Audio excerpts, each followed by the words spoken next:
2023 fantasy football versions of player performances from 2022.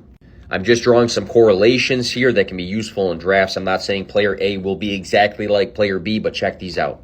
The 2023 version of 2022 Jamal Williams, aka perceived running back 2, but has a big season guided by touchdown scoring, is Damian Harris, who is going to be in a committee with James Cook, but Buffalo is one of the best offenses in the league. In 2021, Harris had 46 red zone touches. Singletary leaves behind 40, who is now out of Buffalo. 2023 version of 2022, TJ Hawkinson, aka tight end that lands in a new home and has a huge season due to target volume, is Darren Waller, who has had a history of high target volume, fantasy production, receiving yard upside, and has the potential to be Daniel Jones' target number 1 in this New York Giants offense. 2023 version of 2022, Christian McCaffrey, aka major comeback season for fantasy after missing time the year prior. Jonathan Taylor, who only averaged 13.3 fantasy points per game in 11 games played in 2022, but in 2021, he was number 1 in fantasy points per game. Carries, red zone touches, rushing yards, touchdowns, evaded tackles, breakaway runs, and yards created.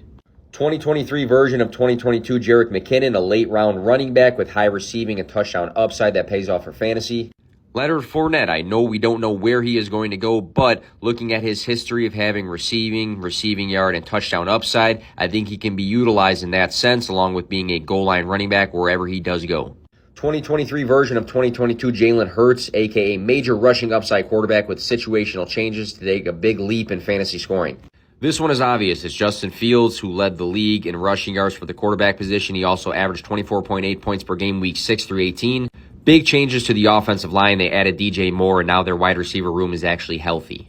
2023 version of 2022, Deontay Johnson, high target volume and target share, but low upside and poor fantasy scoring, is Juju Smith-Schuster, who should get tons of targets in this Patriots offense due to a mediocre wide receiver room, but he averaged poor fantasy points per game last year, and Mac Jones only threw 14 total touchdowns to wide receivers last year. 2023 version of 2022, Geno Smith, a veteran quarterback, likely faded in redraft but has a big unexpected season for fantasy. Russell Wilson, who had career lows in 2022 but has had a history of high fantasy success. Sean Payton should turn this offense around. 2023 version of 2022, Tony Pollard, a mid to late round running back, perceived as the team's RB2, but has career highs in usage and fantasy scoring. Antonio Gibson, who is the true playmaker in that Washington offense. Eric Bieniemy should be able to utilize him in creative ways to make him even more fantasy relevant. And lastly, the 2023 version of 2022, Devontae Adams and Tyreek Hill, a wide receiver in a brand new home who absolutely balls out, is Calvin Ridley. Trevor Lawrence had a huge jump in his second season. Ridley has major success under his belt and should take that into his new home.